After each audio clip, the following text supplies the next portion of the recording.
फतेह प्रवान होवे। वाहिगुरु जी का खालसा, वाहिगुरु जी की फतेह।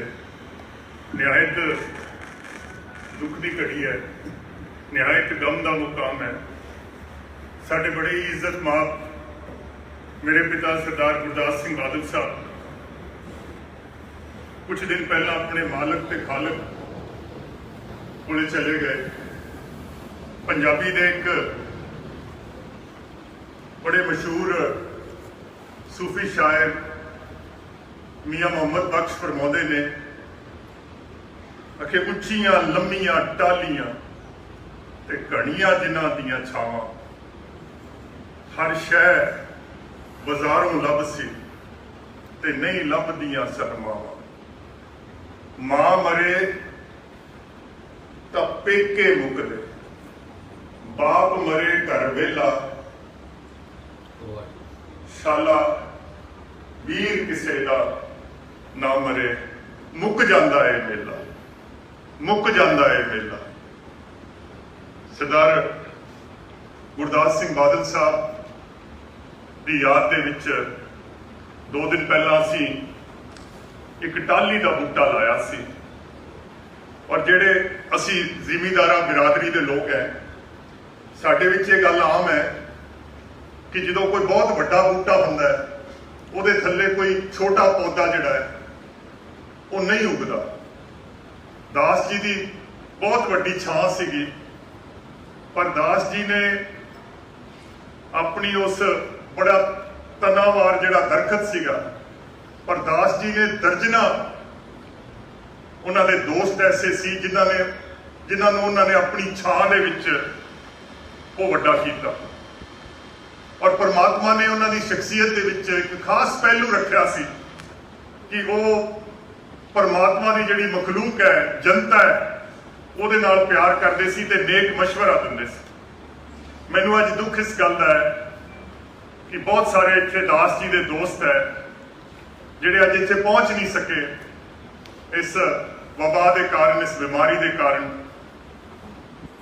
अज वो दास जी की जिहड़ी मुखलसी दोस्ती सी उस तो महरूम हो गए। किसी ने अरस्तू नूं पुछया, जिन्हों आप अंग्रेजी एरिस्टोटल कह दिंदे हैं, कि मर्द बुढ़ा कदों हुंदा है, तो अरस्तू ने जवाब दिता जो उसका बाप चला जाए।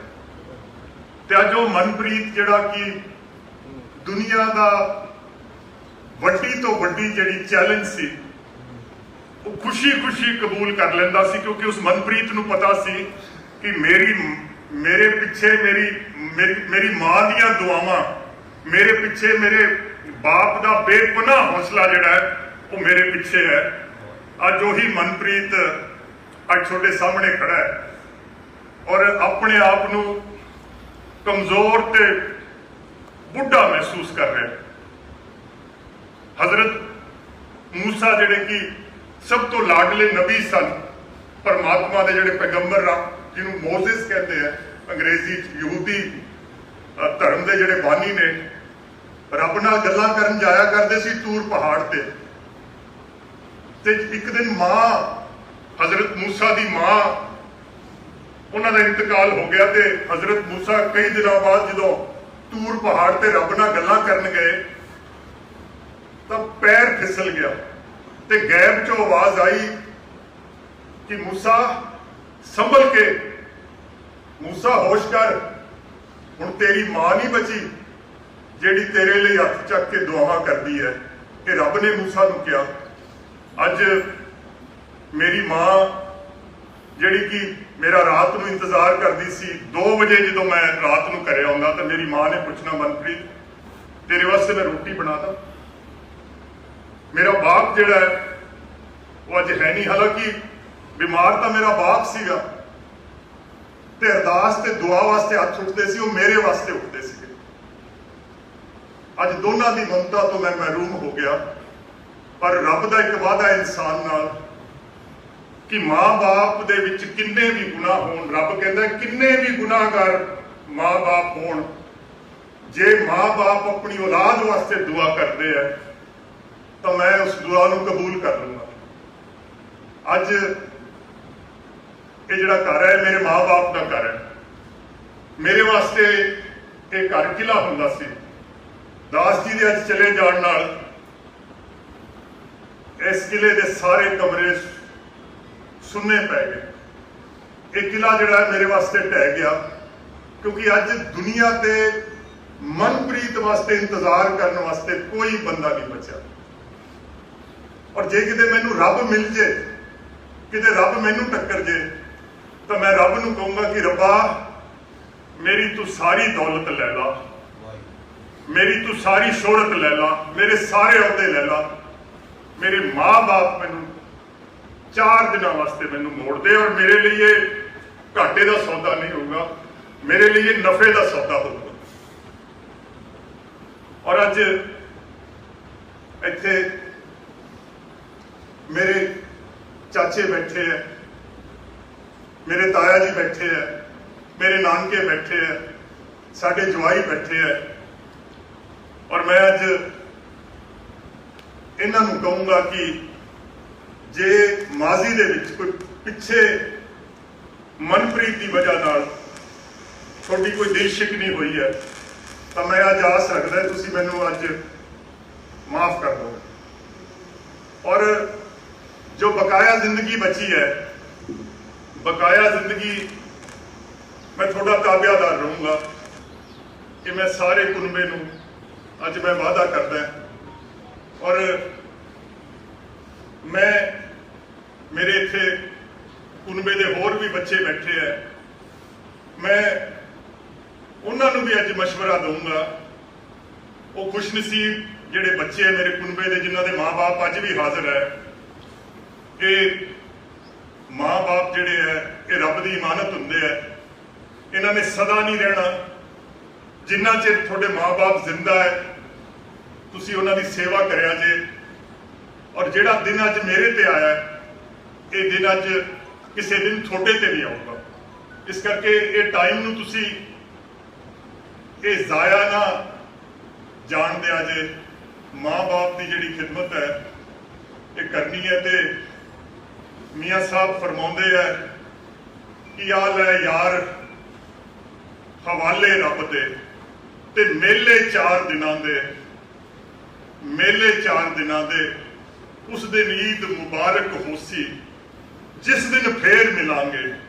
सब तो वधिया दिन होगा जिस दिन मनप्रीत फिर एक बारी अपने माँ बाप नूं मिलूगा। और मैं बादल साहब बैठे हैं, बादल साहब जे थोड़े दिल नूं वैसे तो मैं दिलासा दे नहीं सकता, पर जे थोड़े दिल नूं इस गल दा दिलासा आउंदा होवे तां सरदार गुरदास सिंह बादल साहब की जिहड़ी सब तो वड्डी वफादारी सी वो थोड़े नाल सी, वो मेरे नाल नहीं सी। मैं दूजे नंबर ते आउंदा सी। और मैं जिन्ने भी अज दोस्त रिश्तेदार सज्जन मित्र बादल साहब जे तुसी इजाजत दे दिओ तो मैं किसी का नाम नहीं लूँगा, क्योंकि जे किसी का नाम रह गया तो मेरे मन में ठेस पहुंचूगी। तुसी इत्थे आए, इन्नी गर्मी चल के आए। डायरैक्टर जनरल पुलिस पंजाब वो अपनी एहलिया नाल आए और ग्रंथां च लिखिया है कि माँ बाप जिहड़े हुंदे है, ये मैं खुद पढ़िया है, माँ बाप छोटे रब हुंदे हैं। रब जो अपना जिक्र करता है ग्रंथां च तो फौरन बाद माँ बाप का जिक्र करता है। और हर धर्म के विच जोर जिहड़ा है वो माँ बाप के रिश्ते नूं। और मैं सारी उम्र अपनी माँ नूं कदे दास जी के सामने उच्ची आवाज च बोलदिया नहीं सुनिया। और मैं सारी उम्र दे विच मैं दास जी नूं अपनी माँ नाल किते कोई सख्त लहजे ना मेरी हाजरी च दास जी ने नहीं किते गल कीती। और जिहड़ी वफा उन्होंने जिंदगी च एक दूजे नाल कीती और अगली जिंदगी दे विच भी उन्होंने वफा की और कट्ठे ही वो चले गए। और मैनू इस गल का एहसास है कि ये निज़ाम कुदरत है, रब दे भाणे दे अगे इंसान नूं सिर झुकाउणा पैंदा है, क्योंकि ये परमात्मा का असूल है, ये कुदरत का निज़ाम है।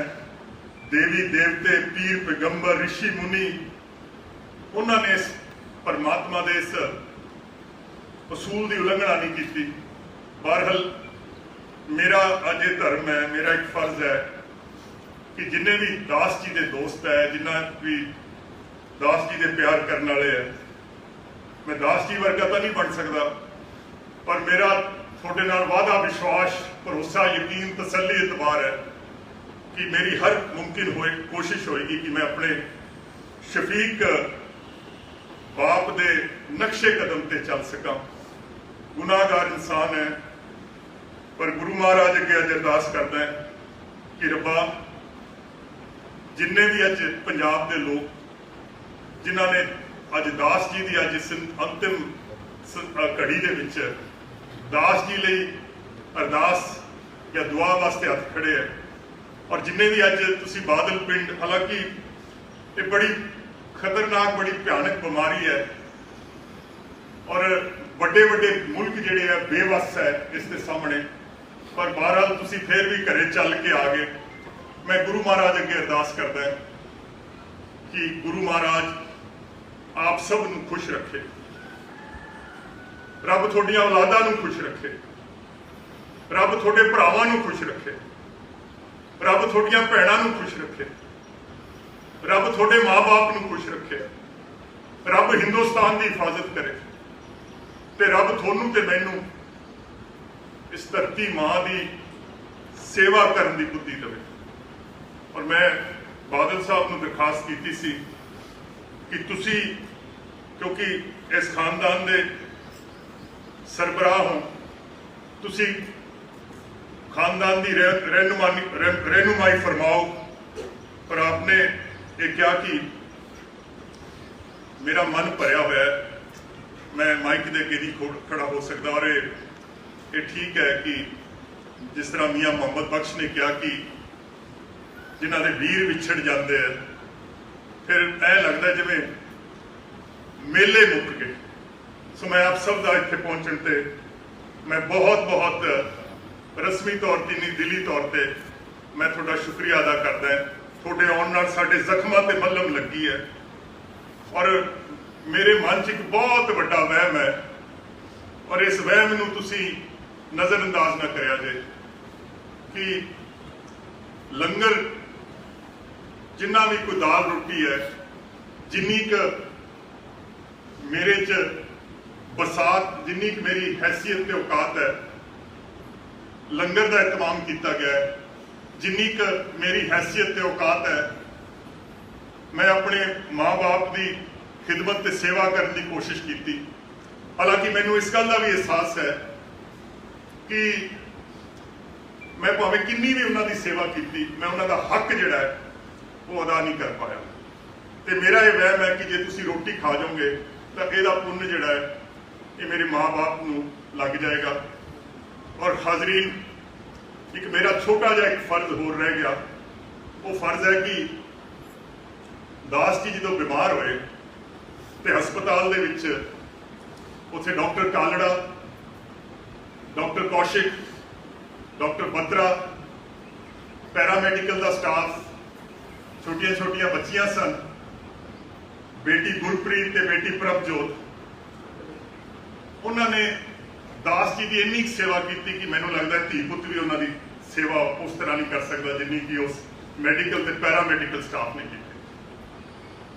और साडे पिंड रविंदर पीटी, डॉक्टर रविंदर, छोटा काला, चीमा, गौरव, उन्हां नाल शम्मी और जेड़े भी हनुमान, जेड़े बच्चे दास जी की सेवा करते सी, और इस तो अलावा डॉक्टर अमित अरोड़ा, मैनू लगता है 15-15 घंटे खड़े रहना।